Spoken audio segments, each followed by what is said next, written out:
Assalamualaikum warahmatullahi wabarakatuh. Hai semuanya, perkenalkan nama saya Marsha Cahyana Dira Adaham dengan NIM 11128222799 dari kelas IKMA. Di video kali ini saya akan menganalisis isu kesehatan dalam bidang AKK untuk memenuhi tugas mata kuliah hukum dan perundangan kesehatan. Jadi di video kali ini saya akan menganalisis jurnal yang berjudul Tanggung Jawab Hukum Fisioterapis yang melakukan pelayanan kesehatan tanpa surat tanda registrasi atau STR. Seperti yang kita ketahui, STR atau surat tanda registrasi merupakan syarat wajib untuk praktik yang diberlakukan untuk tenaga kesehatan, sama halnya dengan fisioterapis. Ketentuan ini telah dijelaskan dalam Permenkes RI nomor 80 tahun 2013 tentang penyelenggaraan pekerjaan dan praktik fisioterapis pasal 4 ayat 1. Pasal ini berisi bahwa fisioterapis harus memiliki surat tanda registrasi. Namun di Indonesia sendiri masih banyak pelanggaran akan Permenkes ini. Banyak kasus adanya faktor-faktor penyebab yang dimana dibutuhkan solusi. Penelitian ini bertujuan untuk mengetahui tanggung jawab hukum atas permasalahan ini. Dilaksanakan menggunakan metode penelitian normatif atau doktrinal monologik dengan menerapkan tanggung jawab hukum seperti memberikan sanksi-sanksi pidana sesuai dengan UU nomor 36 tahun 2014 tentang tenaga kesehatan, pasal 85 ayat 1 untuk fisioterapis WNI dan pasal 2 untuk fisioterapis WNA. Penelitian ini dilakukan dengan menelaah kasus sebagai bahan penelitian primer melalui analisis terhadap bahan hukum positif. Lalu dianalisis dan didapatkan hasil perspektif peneliti, literatur terdahulu dan aturan-aturan hukum tertulis yang mengatur terkait tema tanggung jawab hukum fisioterapis yang melakukan pelayanan kesehatan tanpa surat tanda registrasi atau STR akan disinkronkan dengan implementasi dari aturan-aturan hukum di lapangan apakah telah berjalan dengan baik atau tidak sesuai dengan aturan-aturan hukum yang tertulis.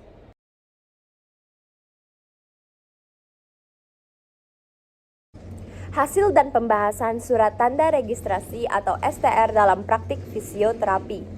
Kesehatan menjadi salah satu peran utama untuk menjalani hidup yang lebih produktif. Diuraikan dalam UU RI nomor 36 tahun 2009 tentang kesehatan pasal 5 ayat 1 yang berbunyi, siapapun orang memiliki hak yang selaras dalam memperoleh akses atau sumber daya di bidang kesehatan. Lalu ayat 2 yang berbunyi, manusia mempunyai hak dalam mendapatkan pelayanan kesehatan yang baik, aman, bermutu, dan terjangkau. Lalu, di Indonesia sendiri, pelayanan kesehatan bersifat sebagai promotif atau peningkatan kesehatan, yaitu lebih mementingkan kegiatan yang bersifat promosi kesehatan, preventif atau pencegah penyakit, yaitu cara mengatasi dalam masalah kesehatan, lalu kuratif atau penyembuhan penyakit, yaitu sosialisasi untuk penyembuhan penyakit sehingga kualitas pasien kembali optimal, dan yang terakhir adalah rehabilitatif, yaitu proses mengembalikan kesehatan sehingga dapat berjalan dengan normal lagi. Berkompetennya tenaga medis maupun tenaga kesehatan sesuai dengan penerapan kompetisi praktik dalam pelayanan kesehatan di Indonesia dapat dilihat dari 1. Pengawasan pemeriksaan dan penelitian atas gangguan kondisi masyarakat di kawasan kerjanya. 2. Meningkatkan kebijakan dalam standar pelayanan dan strategi perencanaan kegiatan untuk membantu pelayanan kesehatan publik agar pelayanan di Indonesia bisa dinilai lebih bagus dan memadai. 3. Menjalankan pelatihan maupun aktivasi memantapkan warga negara Indonesia tentang kesehatan dan masyarakat sebagai identifikasi dalam mengatasi problem kesehatan masyarakat. 4. Melakukan pemantauan dan pengendalian daya guna, akses atau jalur dan kualitas pelayanan kesehatan. 5. Memberikan pembuktian atas kewenangan terhadap masyarakat dan pelaksana kepentingan pelayanan kesehatan. 6. Memahami asas dan dasar keilmuan kondisi masyarakat. 7.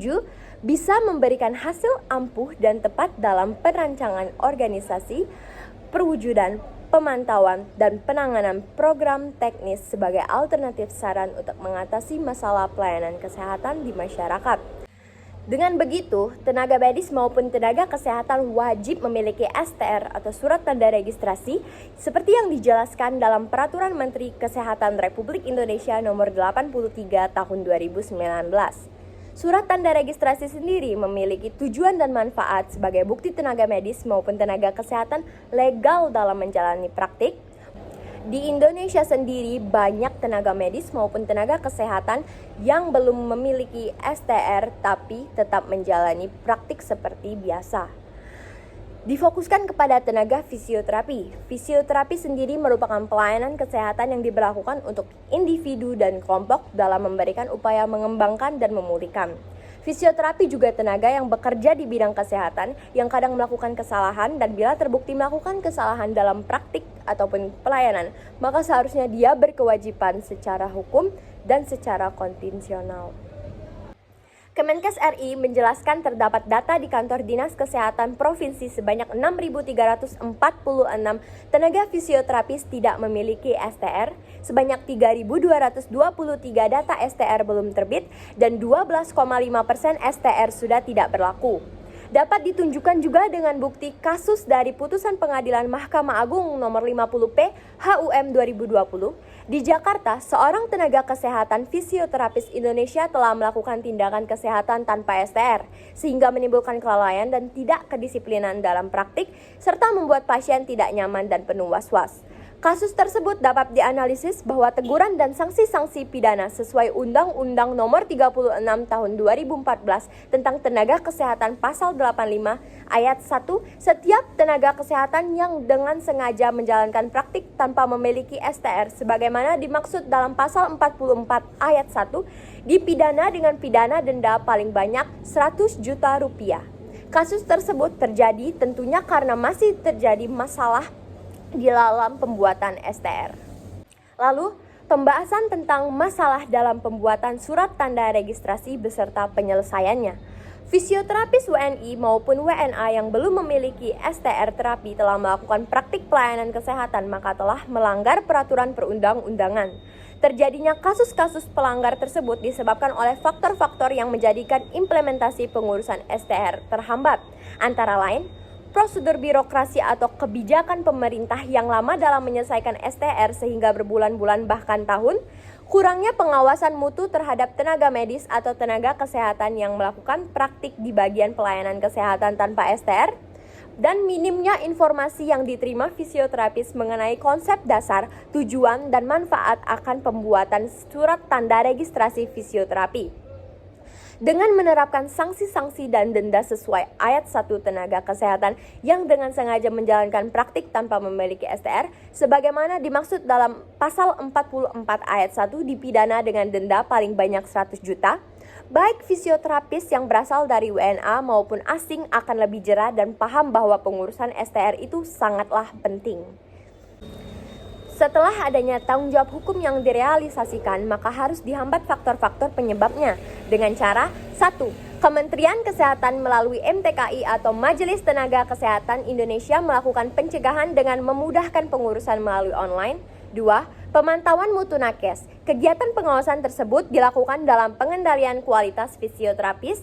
Dan yang terakhir, fisioterapis yang telah mengetahui adanya pengurusan STR sebaiknya memberitahukan teman-teman sejawat lainnya. Untuk pembuatan STR melalui online dengan konsep 1. Menyerahkan berkas-berkas penting seperti ijazah, ujian kompetensi, dan lain-lain sebagainya. 2. Konfirmasi MTKP divisi registrasi. 3. Proses pemasukan data melalui software. 4. Dikirim ke Majelis Tenaga Kesehatan Indonesia Ibu Kota dan menanti penerbitannya dalam proses kurang lebih 1 tahun melalui sistem online. Dengan diadakannya solusi yang disebutkan tadi, kemungkinan STR akan lebih mudah dibuat dan kebanyakan tenaga kesehatan akan membuat STR dan menjalankan praktik dengan STR. Saran pada permasalahan ini adalah tanggung jawab hukum dalam kasus seperti ini sebaiknya benar-benar diimplementasikan agar para medis yang tidak mempunyai STR bisa paham dan jera akibat pelanggaran yang mereka perbuat. Faktor-faktor penghambat sebaiknya diberikan solusi secepatnya, implementasi solusi dijalankan dengan baik, dan upaya-upaya yang ada segera terrealisasikan dengan baik agar kasus-kasus serupa tidak ada kembali terjadi. Baiklah, sekian video analisis isu kesehatan dalam bidang AKK untuk memenuhi tugas mata kuliah Hukum dan Perundangan Kesehatan. Menggunakan jurnal yang berjudul Tanggung Jawab Hukum Fisioterapis yang melakukan pelayanan kesehatan tanpa surat tanda registrasi. Saya mohon maaf apabila ada salah kata dan kurang. Terima kasih telah mendengarkan dan menonton video saya hingga selesai. Wassalamualaikum warahmatullahi wabarakatuh.